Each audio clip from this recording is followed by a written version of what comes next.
अस्सलाम वालेकुम friends, welcome back to my channel. 9th class की बायोलॉजी का चैप्टर नंबर 6 स्टडी कर रहे हैं हम। बायो मालिक्यूल्स यानी कि ऐसे मालिक्यूल जो कि लिविंग ऑर्गेनिज्म में पाए जाते हैं, उनको हम स्टडी कर रहे हैं। और प्रीवियस लेक्चर में हमने डिस्कस किया था कार्बोहाइड्रेट्स के बारे में। आज के लेक्चर में हम डिस्कस करेंगे प्रोटीन्स के बारे में, प्रोटीन की स्ट्रक्चर के बारे में, सोर्सेज के बारे में और फंक्शंस के बारे में। ये एक ऐसा बायो मालिक्यूल है जो कि सबसे ज़्यादा पाया जाता है लिविंग ऑर्गेनिज्म की बॉडी के अंदर, यानी कि ये क्या है, मोस्ट अबंडेंट बायोमॉलिक्यूल है।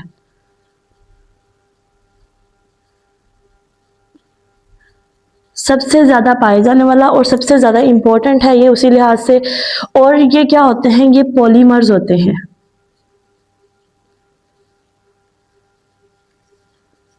पॉलीमर्स होते हैं और ये बने होते हैं अमाइनो एसिड से मिलके।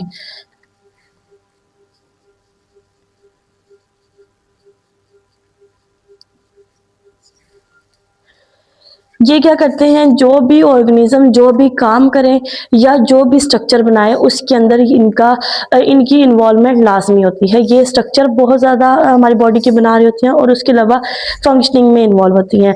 इसके स्ट्रक्चर की बात करें, प्रोटीन के स्ट्रक्चर की बात करें, तो ये बने होते हैं अमाइनो एसिड्स के साथ।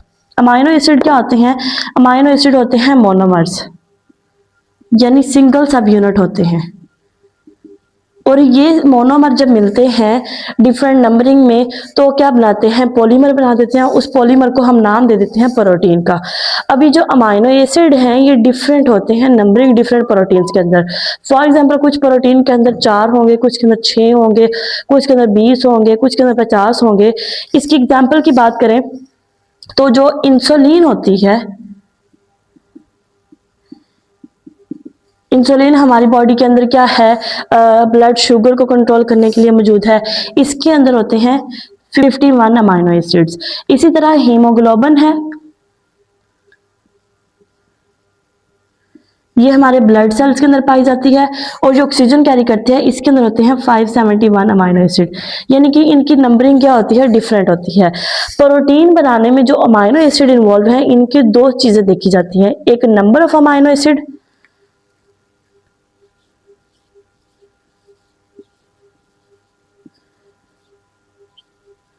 सेकंड नंबर पे देखा जाता है सीक्वेंस ऑफ अमाइनो एसिड।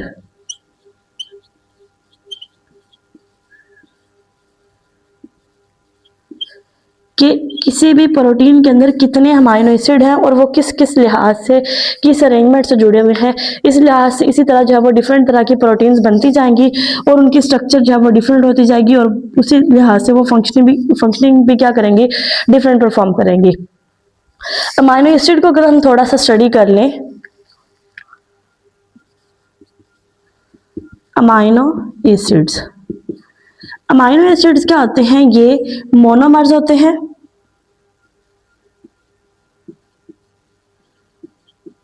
ठीक है, और ये मिलते हैं तो क्या बनती है, प्रोटीन बनती है।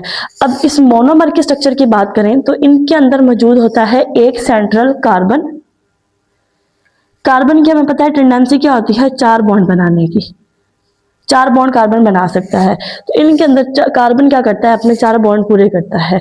एक इनके अंदर होता है अमाइनो ग्रुप,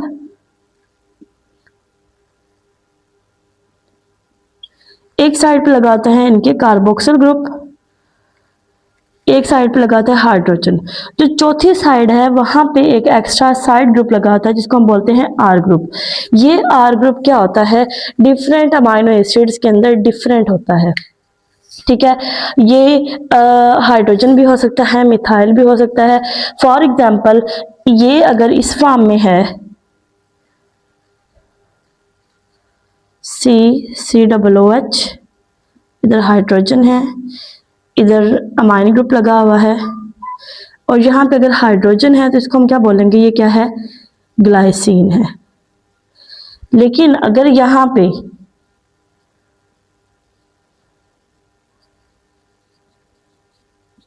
CH3 ग्रुप लग जाए इसको हम बोलेंगे एलानीन है।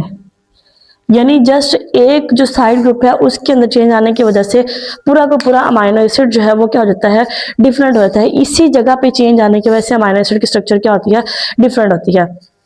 टोटल अमाइनो एसिड हमारा जो है 170 है, लेकिन इनमें से 20 इन्वॉल्व होते हैं किसी भी ऑर्गेनिज्म के अंदर प्रोटीन बनाने में, मोस्टली 20 इन्वॉल्व होते हैं। इन 20 की भी आगे दो टाइप्स होती हैं, एसेंशियल अमाइनो एसिड होते हैं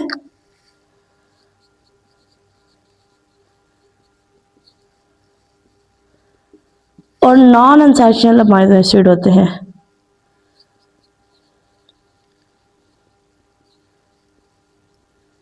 एसेंशियल अमाइनो एसिड ऐसे होते हैं जो कि हमारी बॉडी के अंदर नहीं बन सकते और इनकी तादाद होती है 9।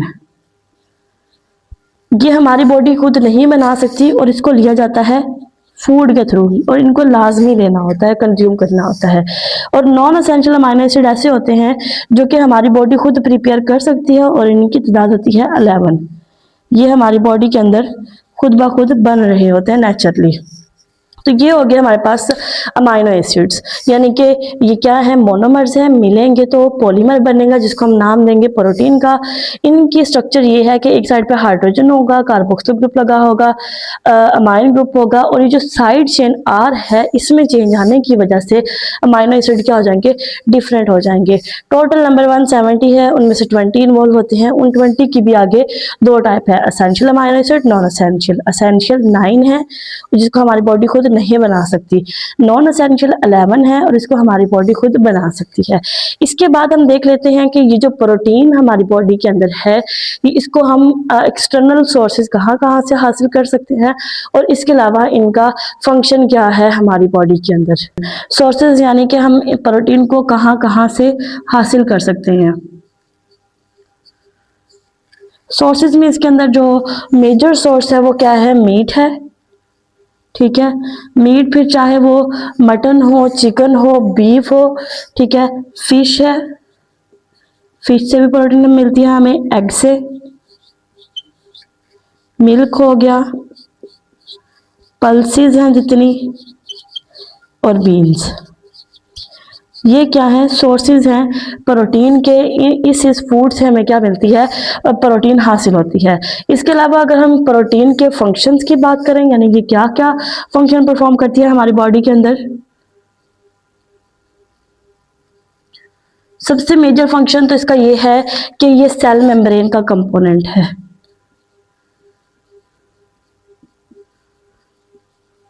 हमारी सेल मेम्ब्रेन के अंदर ये क्या होती है, प्रोटीन मौजूद होती है और ये रेगुलेट कर रही होती है किस किस आयन ने सेल के अंदर जाना है, किसने बाहर आना है, किसको अंदर जाने की परमिशन देनी है और किसको नहीं देनी। यानी कि ये सेल की इंटरनल और एक्सटर्नल एनवायरनमेंट को मेंटेन बैलेंस करके रखती है। इसके अलावा जितनी सेल के अंदर ऑर्गेनेल्स हैं उनकी स्ट्रक्चर भी ये बना रही होती है। इसके अलावा सेल मेम्ब्रेन के अलावा कोलेजन की फाइबर जो है फॉर्म में, ये कार्टिलेज का हिस्सा होती है, ठीक है। और ये क्या करती है, हम पास हमारे हेयर्स हैं या नेल्स हैं उनकी भी स्ट्रक्चर ये बना रही होती है कैराटिन की फॉर्म में। एक रोल इसका ये हो गया। इसके अलावा इसका ये काम है इंजाइम्स। इंजाइम्स कहते हैं ऐसे मॉलिक्यूल जो कि हमारी बॉडी के अंदर जितने भी रिएक्शन हो रहे हैं उनको इन्हेंस कर देते हैं कैटालाइसिस के थ्रू। तो ये जो इंजाइम्स होते हैं ये भी क्या होते हैं, प्रोटीन इन नेचर होते हैं और ये डिफरेंट तरह के फंक्शन में इन्वॉल्व होते हैं। इसके अलावा ये क्या होती हैं, हार्मोन्स हैं। हमारी बॉडी के अंदर डिफरेंट केमिकल्स मौजूद हैं जो कि डिफरेंट फंक्शनिंग कर रहे हैं, डिफरेंट हमारी रेगुलेशंस कर रहे हैं। नर्वस सिस्टम के बाद हमारा एंडोक्राइन सिस्टम आता है, उसके अंदर ये हार्मोन्स होते हैं, तो ये भी क्या होते हैं, प्रोटीन इन नेचर होते हैं। इसके अलावा ये क्या करती हैं, एक्टिन एंड मायोसिन।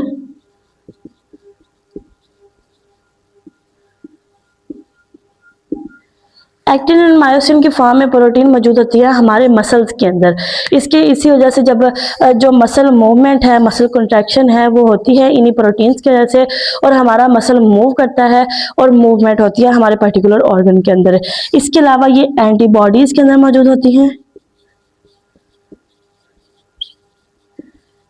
एंटीबॉडीज को जो है प्रोटीन का नेम दे दिया जाता है, कहा जाता है कि बहुत ज़्यादा एंटीबॉडीज जो है वो प्रोटीन इन नेचर होती हैं और ये क्या करती हैं, हमारे डिफेंस के अंदर इन्वॉल्व होती हैं। इसके अलावा ये क्या होती है, फिम्ब्रिन एक प्रोटीन है।